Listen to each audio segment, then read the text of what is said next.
The tow truck had my neighbor's car halfway onto the flatbed when she turned the corner, heels clicking, first date smile, and no idea she was about to walk into his worst night of the year. And the best part? He did it to himself. Because it started with him parking in the one spot he never should have touched. My driveway. My neighbor, let's call him Kyle, is the type who treats rules like they're for other people. Mid-20s, confident, always smiling like consequences are optional.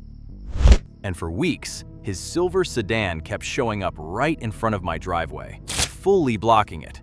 Not halfway, not I'll be quick, just planted. The first time, I left a note on his windshield. Please don't block the driveway, I can't get in or out. Next week, same car, same spot. So I tried the polite, in-person version. Hey man, seriously, you can't park there. Kyle hit me with a grin and the same line every time. I'm just here for a bit. A bit apparently meant hours. One night I'm supposed to be across town. I grab my keys, step outside, and there it is. His car parked across my driveway like it pays the rent. I stood there with my keys in my fist, watching the minutes bleed away, deciding if I wanted to start a neighbor war just to leave my own house. Another week, I came home with grocery bags digging into my fingers, milk sweating through the plastic. His car was there again. So I parked down the street and walked my own groceries in the dark like a guest on my own block. And there's this weird shame that comes with it. Not anger first, shame. Like you're sneaking onto your own property. I asked nicely, I warned him, I kept my voice calm. Kyle kept parking. Until last week, when he picked the exact wrong night to do it again.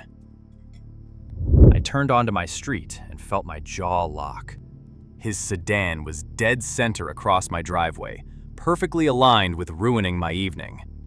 My hands stayed on the steering wheel a second too long, tight enough that my knuckles went pale. I parked on the street and stared at it, the way you stare at someone chewing with their mouth open, like, how are you not embarrassed? Then I looked up at his window. Kyle was inside, getting ready, moving fast, checking his phone, smiling at whatever was lighting up the screen. When his door cracked open, a cloud of cologne drifted out into the night. He wasn't rushing to move his car. He was rushing to go out.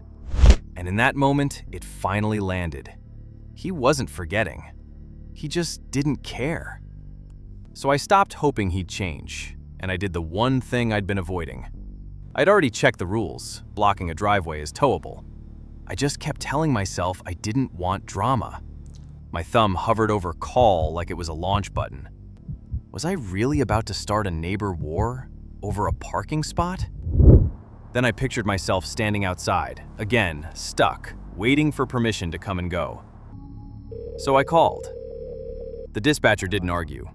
Address? I gave it. Might be 40 minutes. I hung up, and the street felt louder than it should have. Streetlight hum, distant TV bass, my own heartbeat. And now I had to wait. I watched Kyle's window like it was a countdown clock. If he moved the car before the truck arrived, I wouldn't just lose the moment, I'd lose the surprise, and he'd know I tried. Around minute 30, his front door opened. My stomach dropped. Kyle walked out laughing at his phone. He headed toward the curb, and I thought, that's it, he's leaving. He stopped right beside his car and didn't get in.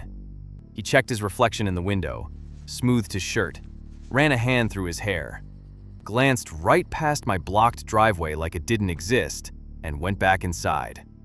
The trap was still set, and when the tow truck finally turned onto the street, I realized Kyle was about to lose more than a parking spot. Amber lights washed across the houses. The driver looked at the sedan blocking my driveway and nodded like he'd seen this exact entitlement before. 2 quick photos. Clipboard. No lecture. Chains clinked against metal, loud in the quiet street. The winch groaned, the car tilted, and then it climbed onto the flatbed like it weighed nothing.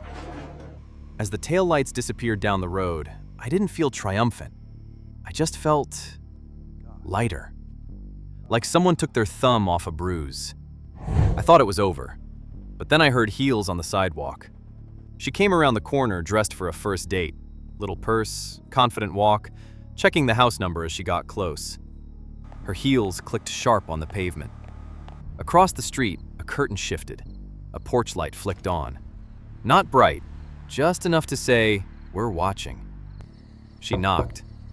Kyle opened the door fast, smile already loaded. She smiled back. Then Kyle's eyes flicked to the curb, to the empty space where his car should have been. His smile died mid-sentence. His hand went to his pocket like his keys might magically be there. What the? Where's my car? He started scanning the street like someone robbed him, and then he looked straight at me, like he just remembered I existed and might have the answer. Did you see anything? He called. I took a slow sip and kept my voice even. Yeah, your car. Getting towed. Kyle froze. What? Why would they? Because you blocked my driveway, I cut in. Again. He tried to laugh it off, like charm could fix physics. I was only here for a... His date cut in, eyes narrowing. Wait, you parked in front of his driveway? Kyle shrugged like it was nothing. It's not a big deal. I was just here for a bit. She stared at him for a second, like she was seeing him clearly for the first time. If you treat your neighbors like that, She said. how do you treat someone you're trying to date? Kyle's face twitched. No comeback. She nodded once, almost disappointed, Wow, that's trash. and she walked away. No yelling, no speech, just the echo of her heels turning around and disappearing into the dark. Kyle stood there in the porch light. No car, no date, no line left to use. For the first time since I moved in, he had nothing to say. Eventually, he found his voice again, smaller. You seriously towed it? Yeah, I said. I stopped moving my life around your car. He stared like he wanted me to apologize. I didn't. He muttered something and slammed his door hard enough to rattle the window. And honestly, I thought I'd feel more victorious. Instead, I just felt done. Like I'd traded friendly neighbors for leave me alone. That was the price. The next morning, I braced for retaliation. Note on my door, some petty move. But my driveway was clear. Next day, still clear. Next week, still clear. A month later, I realized something. Kyle hadn't changed much. His parking had. His car started showing up way down the street. Mine? I pulled smoothly into my driveway every night. I spent weeks trying to be the bigger person. Turns out all it took was one phone call to stop being his doormat. Because consequences don't have to be cruel. They just have to be final. And tow trucks don't care how good your cologne is.